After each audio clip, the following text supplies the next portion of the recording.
Hello, and welcome to our presentation, Tweens, Teens, and Public Media, The Missing Middle.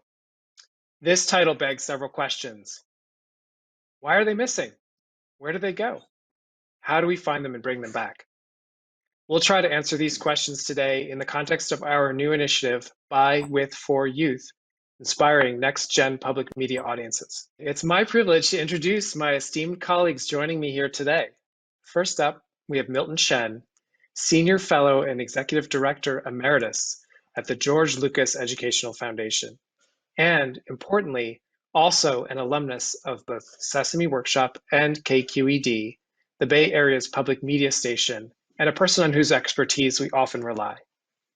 Second, I have Mary Madden, a Senior Fellow with us here at the Joan Gans Kuni Center at Sesame Workshop, an expert on privacy and technology, trends in social media use, and the impact of digital media on teens and parents. She's leading our research on youth media practices along with our colleague Monica Bulger. And finally, we have Deb Sanchez, Senior Vice President of Education and Children's Content at the Corporation for Public Broadcasting. They are our partner in this work and steward of the federal government's investment in our public media system, which drives diverse programming, particularly addressing the needs of underserved audiences. And that's what brings us all here together today. So before we jump in, I'd like to establish some context about the Kuni Center and this initiative we're talking about today. So first, our center is named for Joan Gans Kuni, the visionary founder of Sesame Street, who in her documentary work in the 1960s observed how many hours children were spending in front of what Newt Minow famously described as television's vast wasteland.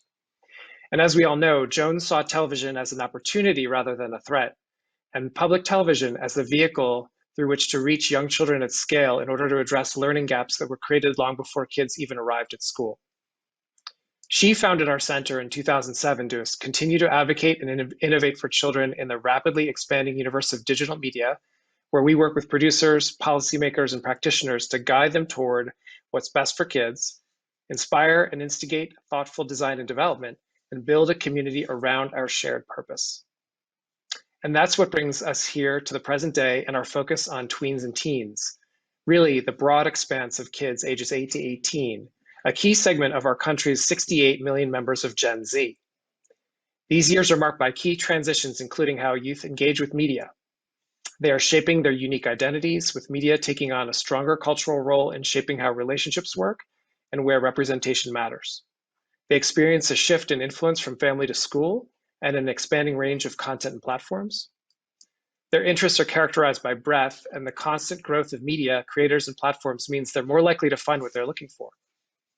We know from the Pew Center's research that Gen Z kids, more than previous generations, are more diverse, more educated, and more motivated to tackle the world's big challenges right now. And also, very critically, they are true digital natives. Most have never known a world without smartphones. So what does this mean for public media and our missing middle? It's for this young audience that we developed Next Gen Public Media with our CPB colleagues and a terrific team of researchers and partners. We know the media habits of tweens and teens and the platforms they use evolve rapidly, which pose both opportunities and challenges for serving kids in this landscape. Our By With For project, the title refers to how stations typically think about media production and young people, not only creating content for kids, as audiences tend to expect, but also working alongside youth and supporting creative and participatory activities. And drawing on the service mission of public media, how media can be purposeful and designed to benefit youth in a non-commercial way. Fortunately, there are plenty of examples of how stations are already engaging youth very well, and there's no shortage of new ideas in this community. One comment. Most critically, public media's missing audience of tweens and teens is not only their future audience, but those kids are also the future of our society. In many ways, their ability to shape the future depends on their ability to harness media, and it's from that place that we begin our conversation. So first, I'd like to ask Deb Sanchez a question. Deb, you and your team are charged with focusing the educational work of stations all over the country. Why are tweens and teens a priority for public media right now? So I'll just, first of all, thank everyone. I'm so pleased to be here for this discussion. And listening to Michael's opening comments, I don't know how one would listen to that and not be inspired and want to work with young people, as they are such a significant, important constituency in our country. And with that same passion and energy came a lot of our work. But I'm going to go back just in time a bit, kind of pre-pandemic, if we could even imagine that. We were looking at a media space that was really, as we all know, disrupted by technology in good and bad ways. And for me, as someone that looks at the education space in particular, the education space, this is again pre-pandemic, was also being disrupted in so many ways, in both good and bad ways. And then we were also looking at these young people as the disruptors themselves, and how they were looking at new platforms, new sources of content to learn and share with what they were learning, what they were seeing, what they were observing. We knew YouTube's a popular destination. We knew gaming was popular. We knew podcast listening was growing. We knew a lot of statistics about those platforms and where they were. And at the same time, as we were looking at this media space, we were looking at how young people were learning, we were funding a number of independent projects within public media, where we were also looking at the design and creation of media involving young people more directly. Specifically, we funded PBS NewsHour Student Reporting Labs as they worked with young people to find and share stories that were important to them, and looking through a journalism lens. And we also worked with our partners in San Francisco at the station, public television and radio station KQED, as they embarked on a youth takeover of their station to involve young people more directly in the design of their programming for a period of time. So to us, we know that the involvement of young people creates a more diverse, more rich perspective. And we were hoping that this process would attract with us a new generation of people within our public media family. So we looked at all of this and said we needed to really study it and have a better sense for this space, not only knowing where they go, but what their preferences were, how they interacted, and really study it with the eye of public media and the attention of public media, much like we've done with our youngest audience, where we've paid close attention to the experience and what they learn and how they share. We wanted to put that same attention to our next generation, our 8 to 18-year-olds. So it's where we are today, and I'm really excited to share with you what we've been learning. Thanks. Thanks so much, Deb. And I think it was very much that motivation that brought us together, and really led to the research work that Mary's going to talk about right now. So Mary, I know you and Monica, our colleague, are deep into writing your report on your conversations with youth, and we'd love if you could share just some of your favorite highlights and insights. Thank you so much. It is such a pleasure to be part of this discussion and share some brief highlights from this work. And I'll just say, for anyone who's interested in learning more about this project, I just wanted to note that the full report will be coming out later this month and available on the Kuni Center website. So what I love about this work is just how thoughtfully it was designed to really integrate the voices of youth. And so starting with really a broad literature review, and then a centerpiece of conducting focus groups across the country, we are rooting this work and what we are recommending to public media in the voices of young people. And so we were incredibly grateful to spend time with 50 youth participants. We interviewed these kids who are ages 10 to 17, and we included voices from diverse groups of youth, not typically represented in media research. We partnered with a range of youth-focused organizations, and we talked to kids from all over the country, from 9 different sites, including rural, urban, and suburban areas. And what did we talk about?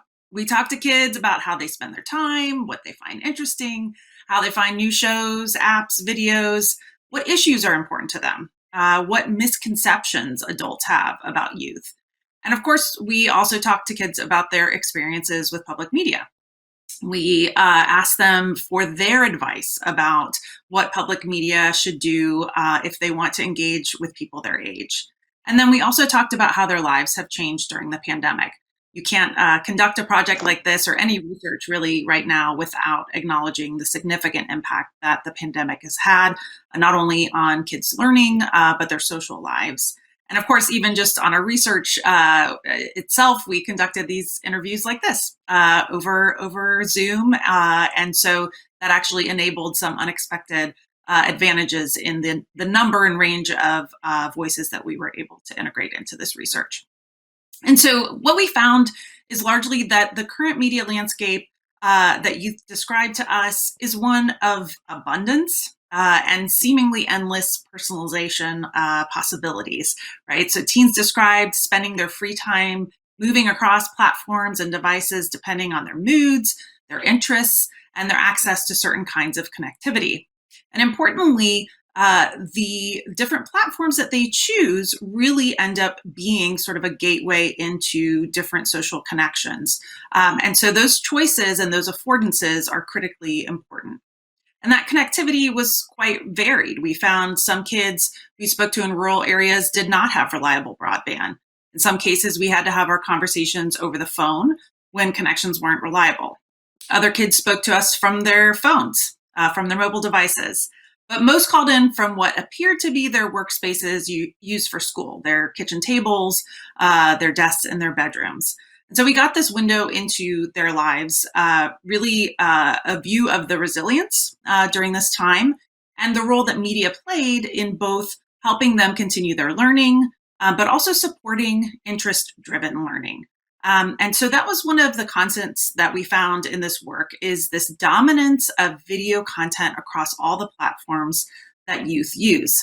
Yes, gaming is hugely popular as well, but it is supported and augmented by all kinds of video content.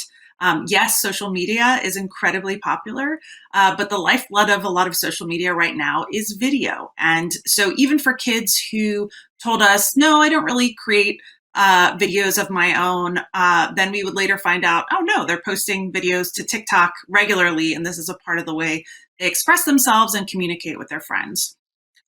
We were really surprised also about this area of how-to videos, which is something that was identified in our first report in our literature review. We think it's an especially interesting area for public media to explore because kids are increasingly seeking out this short form, sometimes ephemeral video content to help answer questions that they have, to support interests that they want to explore, or simply just to solve a problem. And this is an area where, of course, it can be difficult to assess the quality of the information that you're encountering. And public media has a real opportunity, I think, to provide more trusted content so that when kids are searching out this information, they can trust the public media brand to provide quality answers to the stuff they're looking for. But by and large, right now, public media is not part of the regular media diet for most kids in this age group. And in fact, even the term public media doesn't resonate with many youth. They tend to think that it refers to public social media content, right? This is like a term that has not much resonance with kids unless you start talking about experiences with shows and stations, particularly when kids are younger. And then kids start to remember, oh yeah, I loved watching Sesame Street. I loved, using the PBS Kids app, right? And they remember it quite fondly, but they don't necessarily make a connection with content that is available and accessible to them now. So when we ask them for their advice on how we could make public media more appealing to kids, what kind of, apps or shows could be created, we hear from kids that this issue of representation is especially important. And what does that mean? Well, it means they want to see kids like them. They want to see diversity reflected in the programming. They want to be involved in the creation. In order for this content to be truly authentic, we need to really integrate both the input from the youth themselves and also take advantage of the fact that these kids love to create and share their unique perspectives. I mentioned earlier, we asked about some stereotypes that adults have about kids. That question is always particularly interesting. And one thing we heard is about the assumptions that adults tend to make about teens being all the same. Teens told us, not all of us like gaming. Not all of us want to be constantly connected. And in fact, during this pandemic, there's been an interesting and unique time to observe the fact that young people do have more freedom to consume media. In fact, sometimes that's the only thing, staying connected to the internet is the only thing that keeps them connected to friends. And they're finding that after a period of time, they're getting bored. We heard this repeatedly. And so surprising to us, and counters the stereotype about kids being addicted to their devices. And so ultimately, I think one of the takeaways for us is that, this method where we are talking to kids, asking for their opinions, informing what is possible and what might help to fill some of these gaps in commercial media is, I think, really a model moving forward for public media to consider. Kids are grateful for a chance to be heard, and they were surprised that we were taking their opinions seriously. It shouldn't be surprising to them. And a space where public media can differentiate from YouTube and other platforms is adults taking seriously what kids have to say. All right, thank you so much, Mary. It was great to hear your take on all of the things you're learning. And actually a perfect segue to Milton.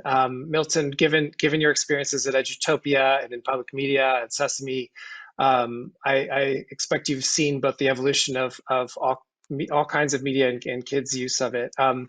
What in this landscape excites you about today's potential for engaging kids? It's such an important and innovative conversation and project. I worked at KQED, our PBS and NPR station here in the Bay Area 25 years ago. And even back then, we had some thoughts. We'd have meetings, strategic planning meetings. How can we address those that we're not serving as well? How can we become more inclusive?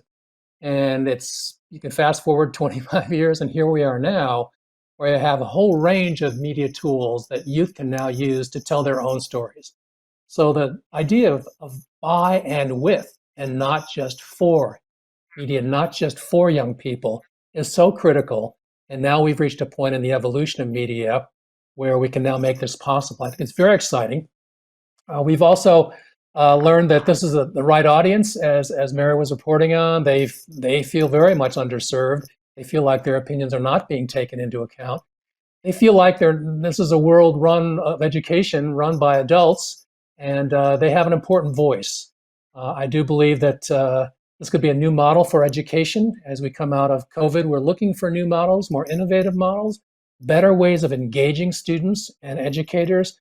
And what we're talking about here in terms of youth media and public media for teens and tweens could be one of the solutions to what lies ahead. I also think that the community is looking for solutions. Racial equity has become at the forefront of our national agenda, and this is also a way of achieving some of our racial equity goals. I know a number of communities and foundations and supporters are looking at what could we do differently than what we've done in the past, and this is a great opportunity to engage young people across the nation in the telling of their own stories. So yeah, I'm very excited about this. Fantastic, thanks, Milton. And it's impossible really to have a conversation outside of the context of living in a pandemic and the converging crises of public health and racial justice and economics and so forth. So in that context, we have what kids are saying to us and the many channels they have for sharing their ideas with the world. Mary, you spoke to all these kids. I'm going to do a quick lightning round here at the end. If everybody could just maybe take a minute or so to answer a question. Mary, I have one for you. What could, based on what you heard from kids, how do we design something that really meets what they're asking for? Yeah, well, I think part of what is so special at this moment is that kids have been thrust into this online learning environment.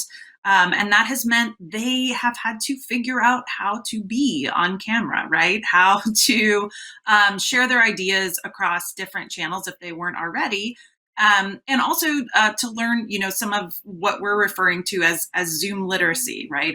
And they're learning etiquette, turn taking, all kinds of skills that apply to being able to tell your story and share it with the world. They're understanding a bit more about privacy, what's in your frame and out of your frame, right?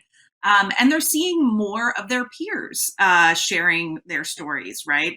So I think there's an opportunity and a foundation there. And I think we really have to ask them. We have to start by asking, and I think we'll be surprised when we see, especially if we do it at the local level with trusted organizations and partners, schools like Student Reporting Labs is such a wonderful example. And I think there are ways that we can grow on that foundation and really just imagine a public media system in which when we ask kids about public media, we see that they value it, they know it, and they see themselves as lifelong participants, viewers, supporters. I think that would be a future that we would all like to see. Thank you. Thank you.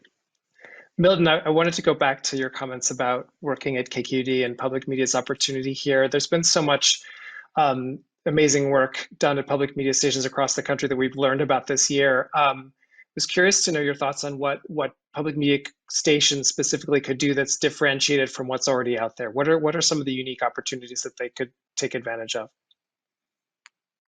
Well, certainly there's a youth media movement, many projects around the country. That's exciting, but I think one thing that public media brings to this is this national reach. There are public media stations and centers around the country that would help achieve some goals of equity and providing everyone, hopefully. That's always been public media's mission, is to reach everyone. I think that's one thing. And then also a key point is the mentoring. PBS NewsHour, Student Reporting Labs has been mentioned. The chance to be mentored by some of the very best professionals in this field who are doing journalism, who are writing scripts, who are producing and editing. That mentorship becomes very important. That's something that public media stations have a lot to offer. Wonderful. Thank you. Okay, Deb, it's your turn.